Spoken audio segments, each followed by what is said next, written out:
everyone, welcome back to Show Me How to Win. We're visiting 2021 Origins and we are interviewing Isaac, the designer of Gloomhaven and Jacqueline Chao.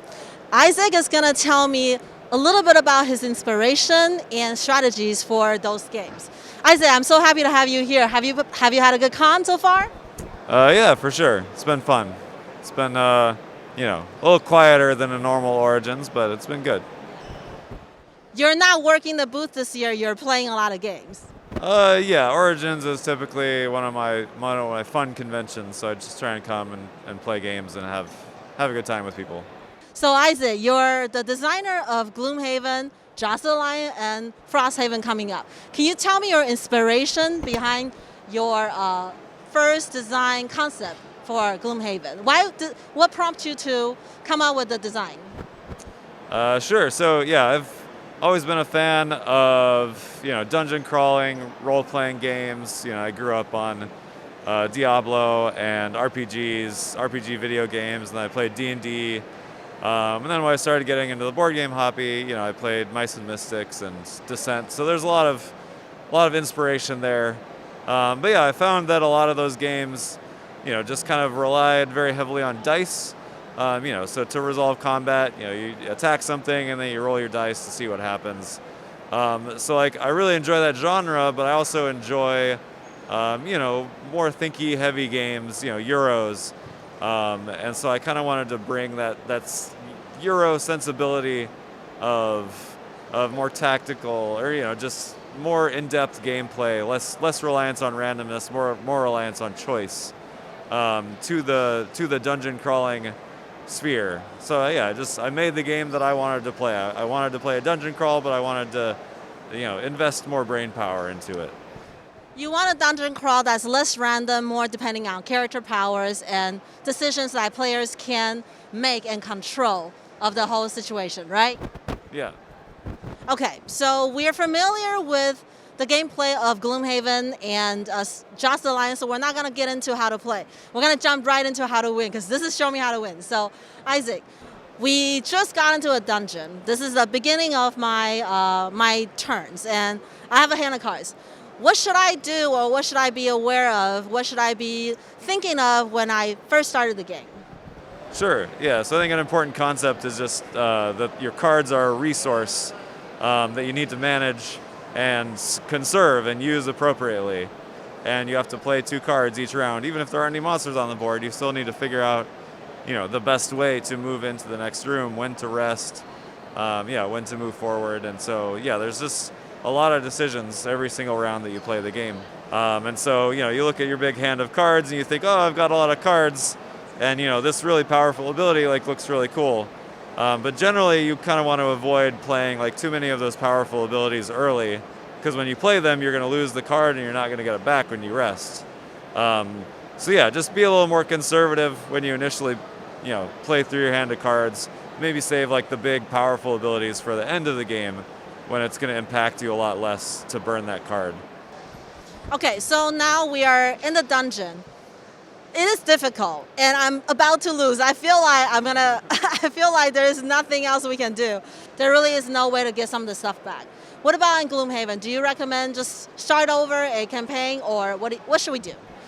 Yeah, no, I think I hear from a lot of people how they felt like they were about to lose, like everything wasn't going well, but then they kind of pulled together and made it through in the end.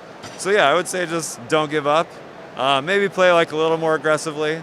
If you're playing too conservatively and you're running through cards too slowly, maybe pull out those big abilities and try to kill the monsters, before you exhaust. So yeah, just don't give up, keep going, and hope for the best.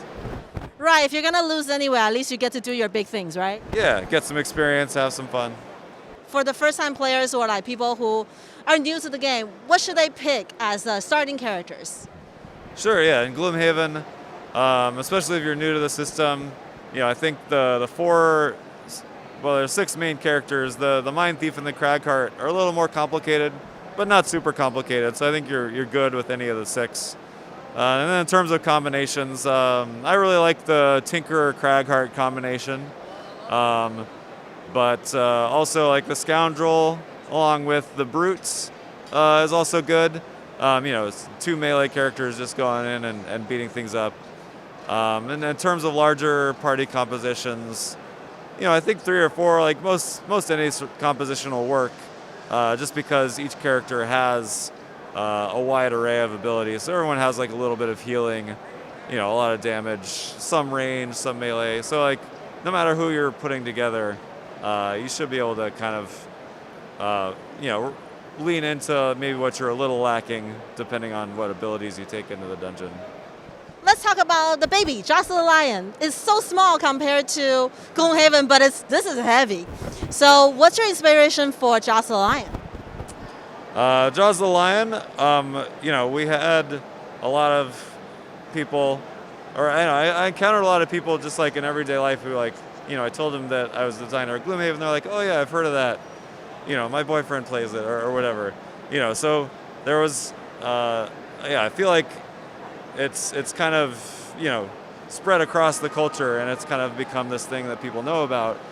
But, the main Gloomhaven box is very intimidating.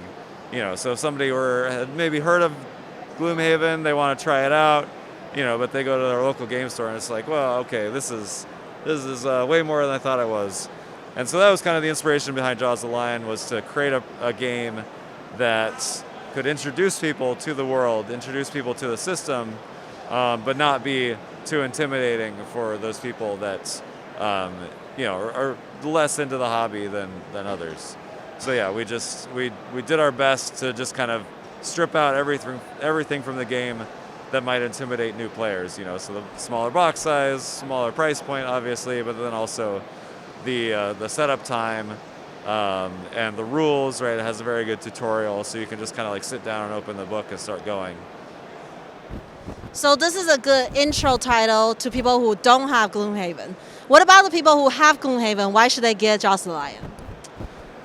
It's just more content for you, so you got 4 new characters that play completely differently from the other characters in the normal Gloomhaven box, and then also 25 more scenarios. So yeah, if you just have played through all of Gloomhaven and want more Gloomhaven, this is a good option as well. Can you bring these characters into Gloomhaven? Yeah, for sure.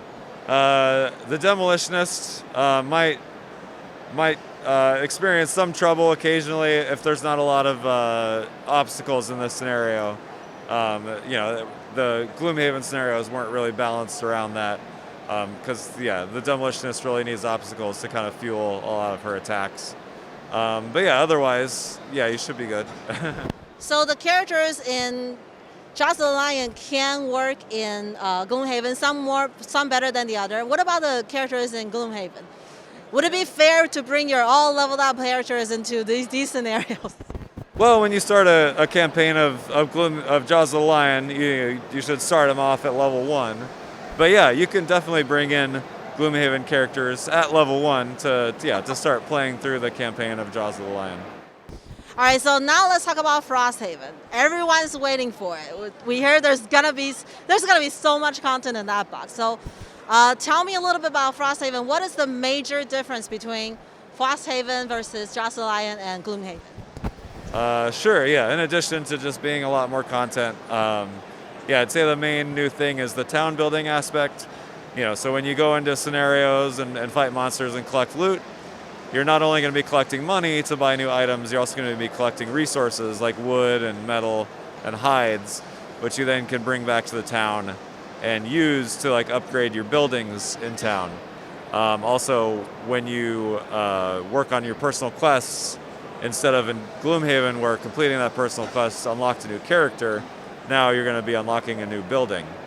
So you're constantly getting new ways to improve your city, which are going to give you different bonuses, both in combat and also when you come back to town and you fight all the encroaching threats that are going to be attacking the city as well.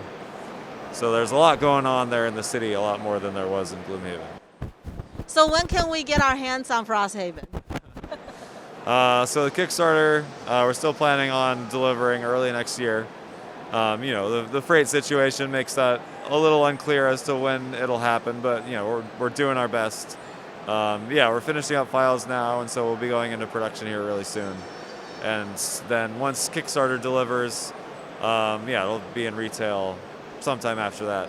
Great, really looking forward to it. Thank you so much, Isaac, for sharing your strategy and your inspiration with us for your, the games we all love so much. And thank you guys for watching. Bye.